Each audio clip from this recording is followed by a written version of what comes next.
Dear students, now let's talk about the few practical problems based on union and intersection of sets. तो इसको समझने के लिए I start with this particular concept. Suppose you have two sets A and B. ये दो कोई finite sets हैं. तो इस केस में पहला रिजल्ट होता है number of elements in A union B equals to number of elements in A plus number of elements in B minus number of elements in A intersection B. और अगर A intersection B में कोई भी common point नहीं है, यानी कि अगर आपके पास दो डिसजॉइंट सेट हैं, if A and B are two disjoint set, in that case A intersection B क्या होगा? नल सेट होगा. इसमें एक भी पॉइंट नहीं होंगे, there will be not a single point. तो उस केस में जो रिजल्ट होता है आपका number of elements in A union B equals to number of elements in A plus number of elements in B. तो look at the proof for the first case. अगर हम फर्स्ट केस के proof की बात करें तो first case क्या है? Number of elements in A union B should be equal to number of elements in A plus number of elements in B minus number of elements in A intersection B. ये आपको show करना है. तो इसको समझने के लिए आप वेन डायग्राम ड्रॉ किया है मैंने, ये this is a when diagram. तो A यूनियन B का मतलब है number of elements in A और B और बोथ. आपको सारे एलिमेंट्स लिखने हैं जो A में भी हो और B में भी हो या फिर दोनों कॉमन एलिमेंट्स हो, सारे एलिमेंट्स लिखने हैं. तो इसके लिए आप क्या करेंगे? नंबर ऑफ एलिमेंट्स से A यूनियन B को अगर हम डिनोट करते हैं, suppose these are the common elements. ये आपके क्या है? These are the common elements A intersection B. These are the common elements. और दूसरा आपने लिया elements, suppose these are the, ये जो एलिमेंट्स हैं, ये एलिमेंट्स क्या होंगे? ये वो एलिमेंट्स होंगे जो सेट B में तो बिलोंग कर रहे हैं बट किस में नहीं कर रहे हैं? इस A में बिलोंग नहीं कर रहे हैं. यानी वो सारे एलिमेंट्स लिख दीजिएगा, B डिफरेंस A हो जाएगा. और इसके बाद मैं बात कर रहा हूं number of elements in this set. तो अगर हम इस सेट के एलिमेंट्स की बात करें, दिस वन, तो ये सारे एलिमेंट्स क्या होंगे? Number of elements in belongings to A but not in B. A में तो बिलोंग कर रहे हैं लेकिन किस में बिलोंग नहीं कर रहे हैं? ये एलिमेंट्स B में बिलोंग नहीं कर रहे हैं. तो वेन डायग्राम से आप ये देख सकते हैं, these are the Venn diagram. तो इस केस में आप देखिएगा, अगर हम बात कर रहे हैं number of elements in A union B, number of elements in A union B को हम इस तरह से लिख सकते हैं, number of elements in A union B equal to number of elements in A difference B. यानी ये वाला पोर्शन हो गया आपका जो ब्लैक लाइन से आपने सेलेक्ट किया, plus number of elements in A intersection B, यानी ये रेड पोर्शन वाला आ गया part, plus number of elements in B difference A. ठीक है. So now you can say that this will be equal to number of elements in A union B equal to number of A difference B. A difference B को अगर आप लिखें तो आप ये भी लिख सकते हैं number of elements in A. ये कंप्लीट एलिमेंट्स लिख लीजिएगा A में, और जो कॉमन एलिमेंट्स है वो आप सब्सट्रैक्ट कर दीजिएगा. Number of elements A intersection B को आपने सब्सट्रैक्ट कर दिया. ठीक है. तो इस पर्टिकुलर पोर्शन की जगह आपने ये लिख दिया, plus number of elements in A intersection B already लिखा हुआ है, plus number of elements in B difference A. B difference A को हम ये भी लिख सकते हैं number of elements in B, यानी कंप्लीट एलिमेंट्स आप लिख लीजिएगा B के, और आप ले रहे हैं B डिफरेंस, यानी वो सारे एलिमेंट्स जो B में तो बिलोंग करें बट A में बिलोंग नहीं करने चाहिए. सो this is a common portion, तो इसको आप यहां से सब्सट्रैक्ट कर दीजिएगा, minus number of elements in A intersection B. ये आपने एलिमेंट्स यहां से सब्सट्रैक्ट कर दिए. So you can see this will B cancelled out. So finally you have number of elements in A union B equals to number of elements in A plus number of elements in B minus number of elements in A intersection B. तो इस तरह से आप इसको, इस result को show कर सकते हैं. Now in the second one, second result भी देख लीजिएगा. सेकेंड रिजल्ट में क्या है आपका? सेकेंड रिजल्ट में है कि there is no common elements. जब कोई कॉमन एलिमेंट्स नहीं है तो इसको आप वेन डायग्राम से देख लीजिएगा. See this is your Venn diagram. Say this is set A and say this is set B. और अगर इसमें कोई भी कॉमन एलिमेंट्स नहीं है तो number of elements in A लिख दीजिएगा plus number of elements in B. तो ये क्या हो जाएगा? Number of elements in A union B will be equals to number of elements A plus number of elements in B. Straight forward आप when diagram से ये show कर सकते हैं। तो ये दिख रहा है आपका। So these are the two results. तो इन पर्टिकुलर रिजल्ट्स को हम जब प्रोबेबिलिटी के क्वेश्चंस करेंगे उसमें भी बहुत फ्रिक्वेंटली यूज करेंगे इस कंसेप्ट को। इसके अलावा कुछ और प्रैक्टिकल प्रॉब्लम्स हैं, वो मैं वन बाय वन डिस्कस करता हूं। So let's start with this example. If X and Y are two sets such that X union Y has 50 elements. X union Y has 50 elements. ये हमने लिख दिया X union Y equals to 50 elements. X has 28 elements. Number of elements in X is 28 लिख लिया हमने. And Y has 32 elements. Number of elements in Y is 32. How many elements does X intersection Y has? How many elements in X intersection Y है? ये आपको निकालना है। तो already हम बता चुके हैं आपको एक result, number of elements in X union Y equals to क्या होगा, number of elements in X plus number of elements in Y minus number of elements in X intersection Y। तो just write down these values. This is 50, number of elements in X is 28, number of elements in Y is 32, and this is your objective which you have to find X intersection Y. So that implies you can take here number of elements in X intersection Y will be equals to 28 and 32 is 60 minus 50, so it will be equals to 10. So these are the 10 elements, those having the common elements in X and Y. 10 elements are the common points. इसको when diagram से समझने की कोशिश करते हैं।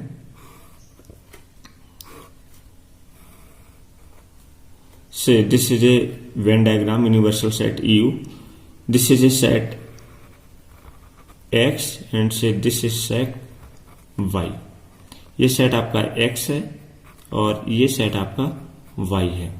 तो ये elements क्या होंगे, these are the common elements, these are the common elements, यानी कि इसको हम बोलते हैं X intersection Y।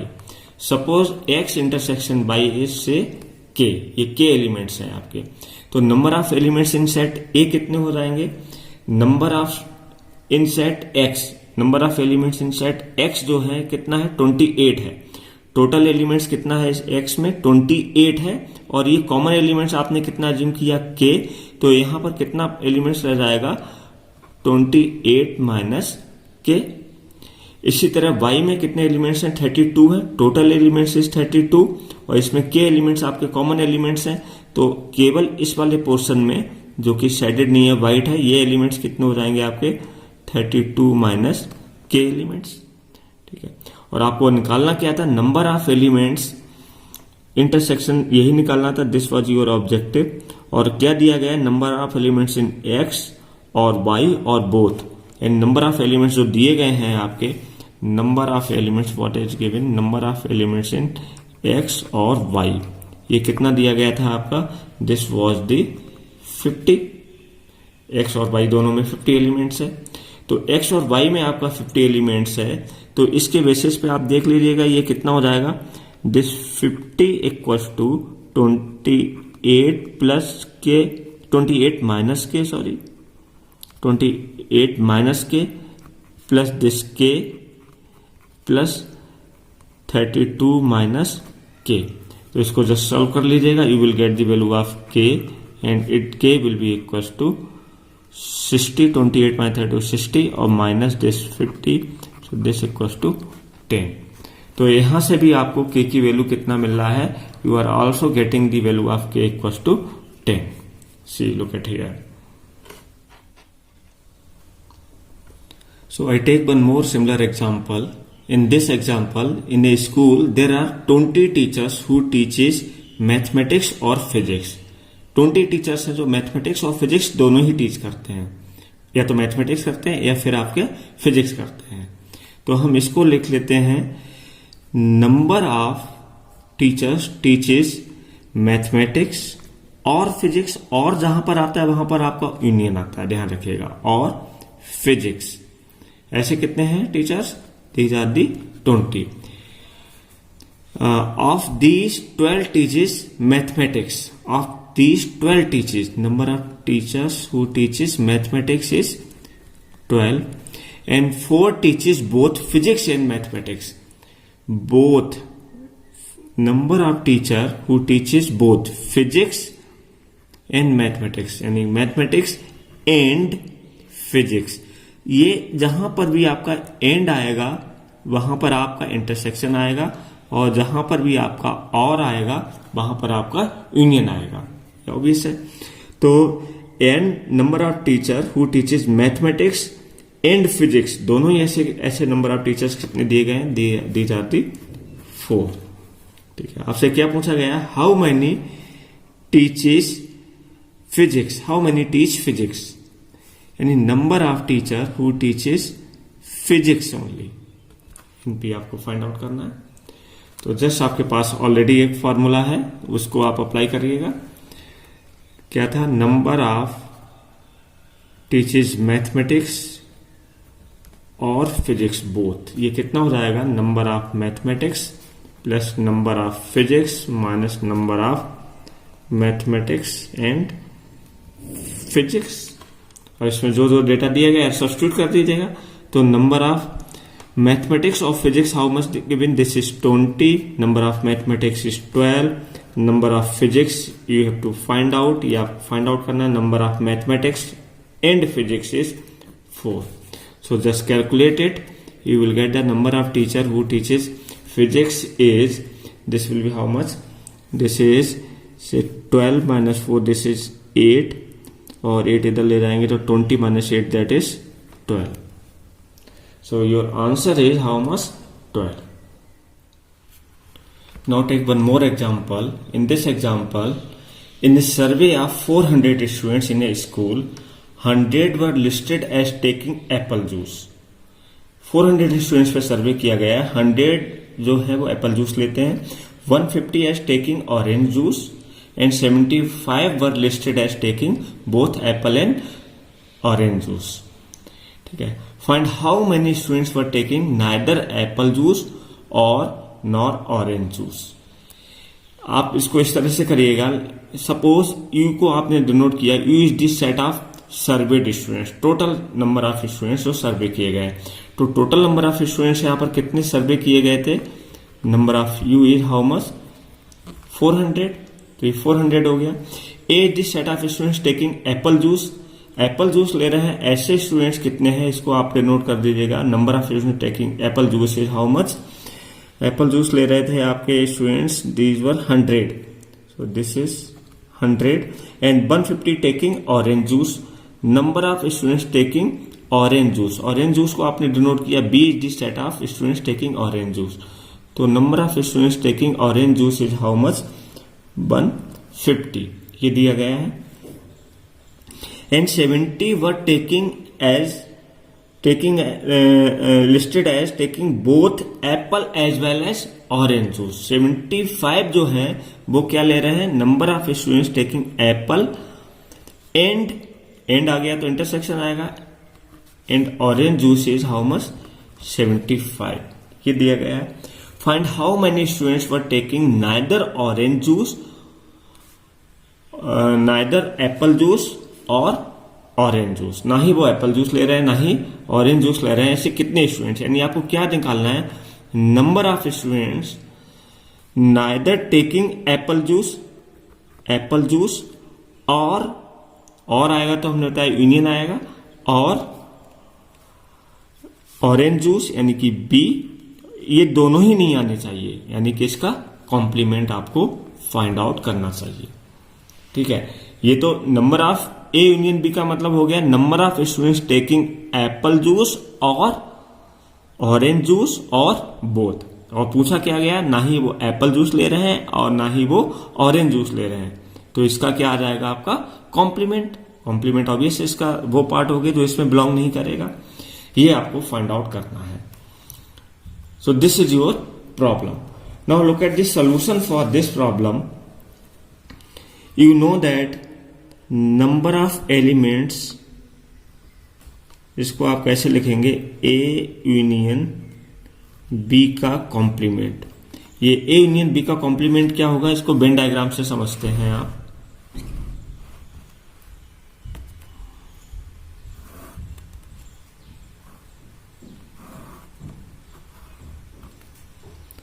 suppose this is set A and suppose this is set B and this is a universal set U. आपको क्या निकालना है? A union B. A union B portion होगा this one, this is A union B. अब A union B का complement की अगर बात करेंगे, A यूनियन B के कॉम्प्लीमेंट का मतलब जो भी व्हाइट पोर्शन बचा हुआ है ये सारा पोर्शन आ जाएगा. तो ये क्या होगा? इसको हम लिख सकते हैं नंबर ऑफ जितने भी यूनिवर्सल सेट में एलिमेंट्स दिए गए हैं, number of elements in universal set में से आप ये वाले पोर्शंस को सब्ट्रैक्ट कर दीजिएगा minus number of elements in A union B. A union B.